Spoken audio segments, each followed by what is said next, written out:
Okay, here's our review of The Witching season 2015. Fueled by nostalgia, this anthology of short horror films tells original tales of terror set during the Halloween season.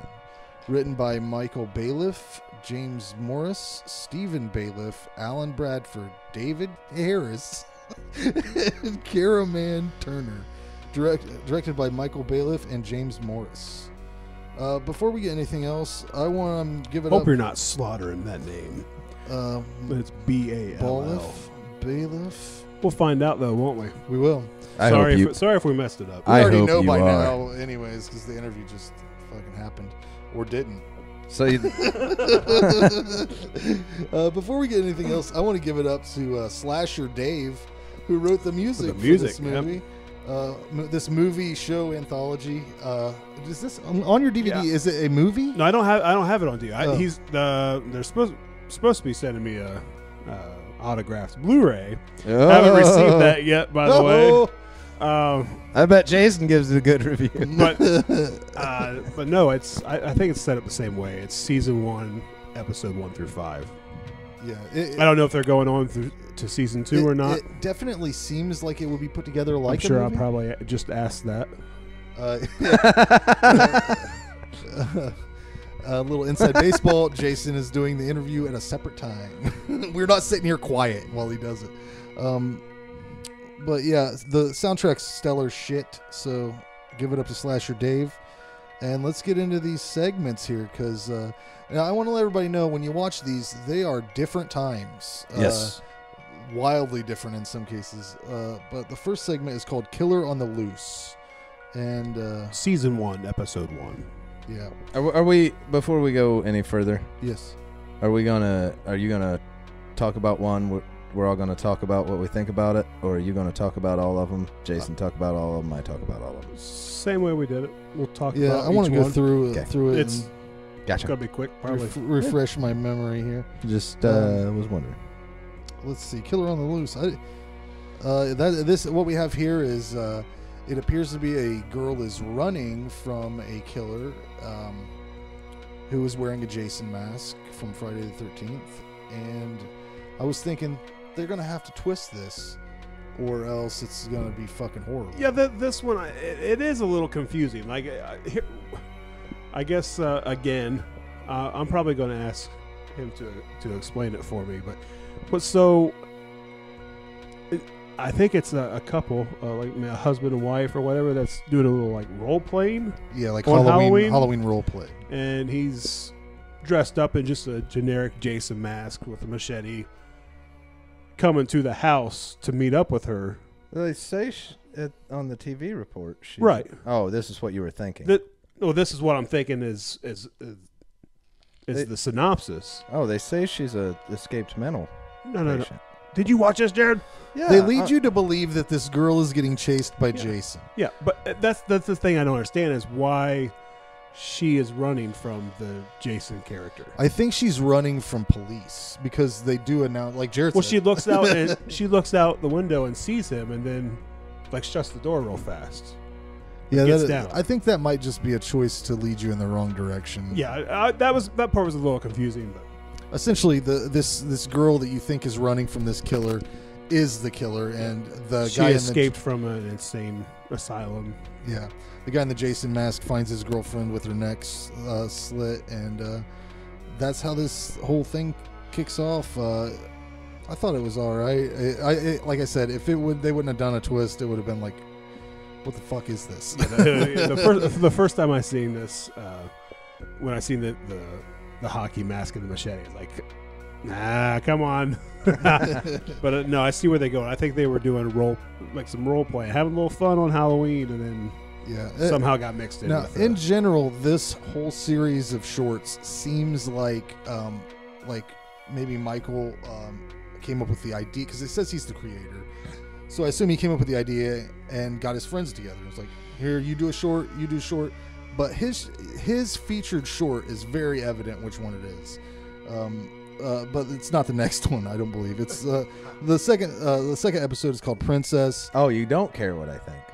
Oh, Jared, what did you think? about the first? Well, I did. You got to jump on those. You got to jump in. I I seen him with his mouth hanging open again. I thought he was going to jump in. I can wait till the end. No, and go. Let's go ahead. Well, what did you think about the first segment? I And actually, do you think my synopsis is yeah wrong? Because Yeah. I mean, what other? They find if she just they escaped find her. if she just escaped a mental institution, I doubt it's like a husband and wife role. No. There's two women. The blonde they showed has been dead on the bed. Yeah, she's the lady. yeah. Yeah, Oh, you're saying the dead one on the bed's the lady? the dead one on the bed is his wife. Yeah. Yes. Okay, gotcha. Yeah, but when that made sense to me, I was like, well, so then why is the one that the murderer? I gotcha. Why is she running from? I didn't know. Yeah, go ahead. I thought you meant like he was chasing the girl running, like they were a couple. No. Oh, gotcha. No. Okay. Yeah, I actually like this one. I pretty much that beginning part. Jason's right; it doesn't make sense, and it's something that's really easy for me just to be like, "That's what makes it work." I'm gonna go with it. It's no, I think I've said it before. Not being a huge anthology fan, shorts a lot of times feel overdone. The twist at the end was nice. If you get, just skip past the beginning, take it, be like, this is what's happening. I liked this one. So this was actually, I think, my second favorite. All right. Well, the second episode is called Princess. I did not like this one at all. I mean, the idea is there's a stuffed rabbit that it's real creepy looking, admittedly. This little girl finds in the basement of her house, brings it up, starts hanging out with it all the time, and then it's a killer stuffed rabbit thing. My problems with it is that I think I could do this, but there's no puppetry or any elements. It is what it is, man. Watch it for yourself and judge it for yourself. What did you guys think about this little segment here? This one falls into what my problems with anthologies tend to be, and the first one, like I said, just barely made it out of that. There's nothing wrong with it. There is absolutely nothing wrong with it. Stuffed animals, little girl, she gets in a fight. It's all of them, and I will say before I go any further, I think all of them are shot and put together and acted really well. So they're all, but it just is what it is. It's 15 minutes. Little girl finds stuffed animals in a new house in a basement. She keeps the rabbit. Rabbit tries to kill the mom. Girl kills the rabbit, and at the end a stuffed animal pops up after she thinks they're safe and is probably going to kill them. There's just make the eyes red or something. There's just having grown up reading like old EC comics and the short story horror anthology stuff that I did, especially being big on like Tales from the Crypt. In anthology stuff, if there's nothing new, a lot of times I get bored, and that's my complaint on this one. If you did not spend a lot of time reading and watching Tales from the Crypt, old EC comics, if that is a kind of new thing for you, I think all of these would apply well to you. Yeah, this one, but there's just nothing to it other than what it is. Well, this one specifically, there's not much to this. There's all the way across the board, really. There's not much dialogue. But this one specifically, there's not a whole lot going on. I don't know. I can't say I didn't like it. It was just is what it is. It's almost like it was filler, kind of so they end up. The little girl ends up chopping the bunny up, but then the bear pops up at the end. It's just like a fun little Halloween short. It's like rehashed tropes. It's not the highlight episode of this. Yeah, if you've watched Puppet Master or Dolls or nothing, there's nothing bad in it. Yes. But there's nothing that jumps out at all. Yeah, right. It could have been awesome though if they would have had like some puppetry elements or the mouth moving, make it look evil. All it really showed was the shadow moving. I'm guessing that there's not a kind of budget for that stuff. No, probably not. I can find you a guy. Imagine this is ultra low. Which is the one why I say like watching. Which, by the way, did you watch that? Did you listen to that? What? Justin Seaman interview. about the budget? Oh, You haven't even listened to it? No. Oh doesn't well, we listen to touched this on show. that. Anyway, let's go. Let's get on to episode 3. Episode Cut 3. me off before I was finishing. Well, I don't want want to to get it. Oh, what? First, what? I was You still talking about 2? talking about this. Overall, I was going to say this is low budget, and I didn't. Sure. I don't think it feels low budget. No. I think it's shot well. The acting's good. and acted well for like low budget. I think everything is done incredibly well. But it falls to the rehashed tropes of what an anthology is. The first time I watched this on Amazon, that was the very first thing I noticed is how well it was shot. Like even going back to the first episode where she's running through the woods from the character, everything's shot really well. Yeah. On to episode 3, Not Alone. This was one of my favorite ones. It's really short. It's one of the shorter ones, but it gets right to the point. I'm not normally a big alien guy, but I've never seen anyone do shadow aliens before, and that's what this is. A dude just in his apartment. Shit starts rumbling. There's weird shit that happens. He sees a shadow, hits his coat rack, ends up getting consumed by How this- many times? Like, have you guys had that? Like, Oh, how many? yeah. Like growing up or whatever, where you see something, like you see something in your room, and you know it's freaky and it should not be there. You do a little investigation and you find out it's just a coat on top of the chair or something. Like that's happened to me several times growing up. Yeah, I just thought it was directly to the point, and the animation on the shadows was really cool. I liked this a lot. You guys? Yeah, I mean, it pretty much the same as the other ones. Most of these felt a little less to me like a short and more like a piece of a scene.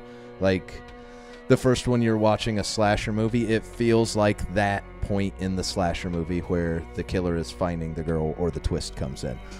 The second one, it feels like the point where the shit actually unravels in a Dolls movie. This one feels like the first scene there's in not a really movie. there's not really a story to it. About alien invasion. There's no, I mean, it's so again, like the other ones, shot really well, looks really good, everything's done effectively, and it just a scene I've seen in a bunch of other movies, and probably for what the budget they had, done really well. Yeah, the cool thing is they do connect all these stories in one way or another. Like the radio that's on whenever this episode starts is referencing the first thing, and all this stuff seems to take place right around the same time on the same night. Yeah, it's definitely in the same world. Did you have any other thoughts on this, Jason? No, this was a favorite one of my favorite ones. Like I said, because I've had that happen to me several times growing up, where something was there, something I thought was there, but ended up being something else. Whatever that was supposed to be, alien or whatever. I thought it looked really good. I liked the way it moved. I'm guessing that was CG. I don't know. Yeah, it was like a shadow. Yeah, But it looked well. Yeah. It was well done. And again, for the budget they were working with, they did a great job with it. Yeah, the fourth episode here. This is the club banger right here. This is the one Reason to watch. He's hanging and actually it's going to be made into a feature. I was going to say. I stepped on his line. Well, no,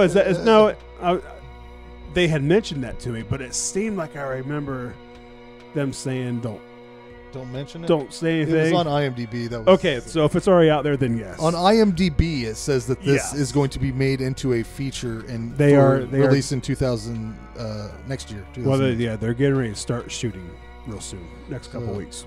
And I actually, before I knew that, I said I would really love to see a feature made involving the blind clown. Just the blind clown. That's a fucked up. That's a new twist. I think all the characters in it was pretty good. Yeah.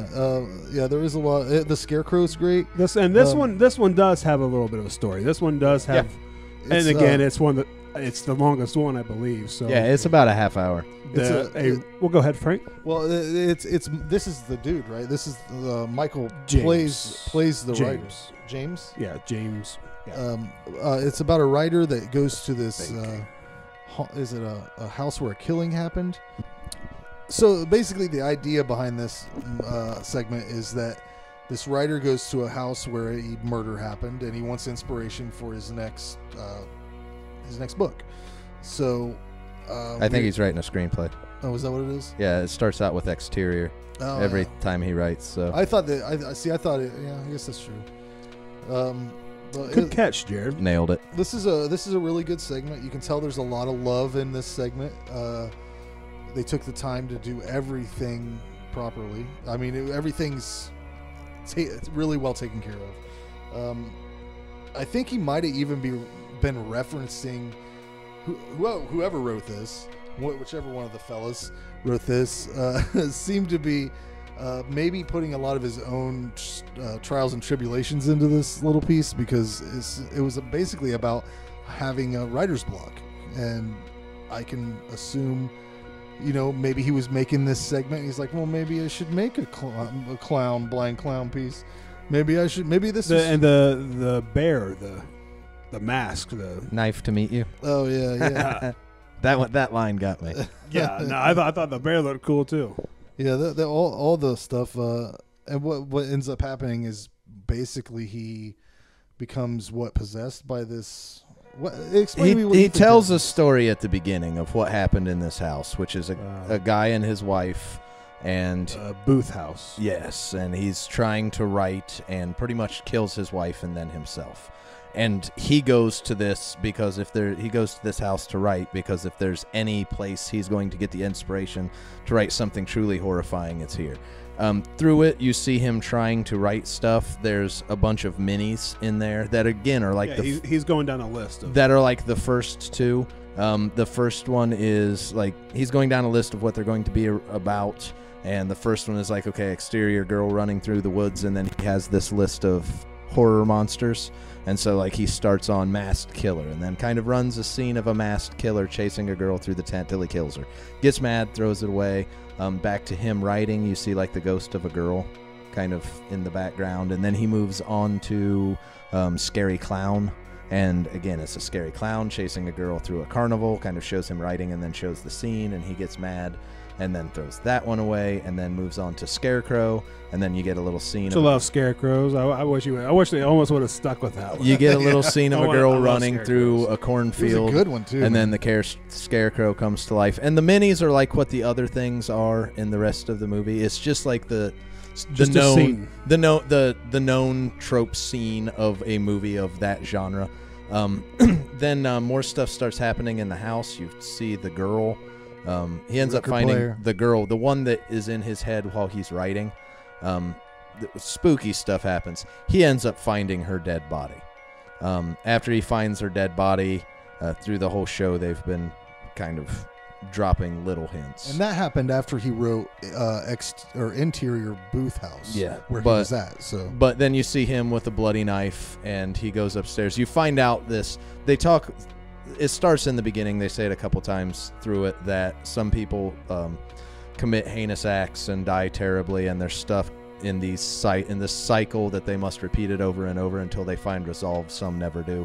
You find out that the legend he's talking about is him. That's what this one is about. Yeah, they don't even have to watch it now. They got it. Well, that's what you told me to do. Yeah, no, it's a good job. Like this one actually had a story to it, and. Yeah. And they do a good job. They do a good job pulling it off. This one's obviously everybody's favorite. All the scenes and all the other ones, what all the other ones are, I watched thinking I would like to watch a movie from these guys. Yeah, I wish it was like I wish it was do a Scarecrow movie. This is the one. This is the one short that, even though I don't find the most original. This was the long, by the way. This was about a half an hour. Yeah, this is about a half hour. I don't find it the most original. You actually get to see what it would be like if they were making a movie. It's good. And again, there's very little dialogue. And upon my second viewing of this, James, who plays the main character, there's little dialogue. He does a lot of acting with his eyes. And I got to looking at it, and like he would be really good at like some slapstick horror, like. They do some Bruce Campbell style where he can kind of just go over the top and be just does crazy looks and stuff like that. Weren't they doing, what was the segment where they were on a TV and they were doing like a cooking? Yeah, they do lots of. They would do a really good slapstick movie. Yeah, you see him pop in and out a lot. There is one final segment after this one. It's a really short one. It's called "Is That You?" and basically, it's Halloween. Trick or treat. There's a girl who can't go trick or treating. Is that what it is? Something's wrong with her. She's hurt or something. I think she had a cast on. Yeah. And she sees somebody standing across the street.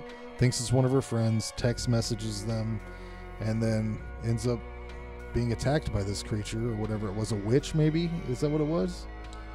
What did it look like to you guys? It looked really good when they showed it finally. A thing. Yeah. A monster. Yeah, that's just a horror movie. That's what a monster looks like. That's what a monster looks like. I thought this was fun. It reminded Short, me, very short. It reminded me of something you would see on Crypt TV. Like it was that quality, and it was like a fun-sized Snickers of a little horror thing. Any other thoughts on this? Yeah. Other than, it's the same as all the other ones. Other than they live inside us. I mean, it's the snippet of a movie that you kind of know, and they might have done that. I don't know. They might have stuck to really tried and true tropes so they could shoot 10-minute shorts, because if you do something that everyone knows what you're doing and you know it in and out, then you don't have to explain You it. don't need a big story. So you can, all of these are ones you can jump in and you already know the whole story. Yeah, they're just Because you've seen it little before. fun little shorts. And that's what other than They Live Inside Us, They Live Inside Us is a bit more. Yeah. Overall, if I'm scoring this as a film, I will give it a solid 6. But I'd rather not do that. I'd rather just say keep making these. If you're gonna make it a show, make it a regular show.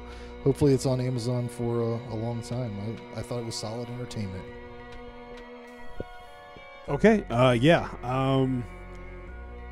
I would definitely like to see season 2. I don't need a whole lot of dialogue, a whole lot of story to these. It's just something fun. I get, again, just like with some other movies, I'll probably watch this around Halloween all the time. It has a great intro to each episode. I love the sound, the way it looks. It has Halloween decorations. Yeah, it has the nostalgic Halloween decorations. I give it a 7. Definitely looking forward to seeing a feature length from them. The soundtrack was good. I don't know if he did the entire bit, which I'll probably ask that question as well. Slasher Dave, I think so. the music was good throughout. It shot well. It's put together well. 7. Yeah, I'm with Jason. Although doing any more of these for what these are, I wouldn't be interested in watching again. But like I said, it's just that Tales from the Crypt thing. I've done that. That was growing up. I've had my fill. There's not. What about Black Mirror? You don't like There's- that? That's similar. Yeah, but that gets into more Twilight Zone, and they're doing other stuff. This is very tread over ground. Other than They Live Inside Us, everything in here is really tread over. Which, like I said, I mean, I'm not. This may have just been them doing stuff for the first time to be like, what can we do and can we make it look good? And they did. I mean, I would be very interested in seeing these guys do more half-hour original ideas, or definitely would be interested in watching a feature film. Another season of this where it's just like the common tropes and scenes from a movie. I've watched them do it. They're really good. I don't know that I would need to see Maybe more not of see as much of them.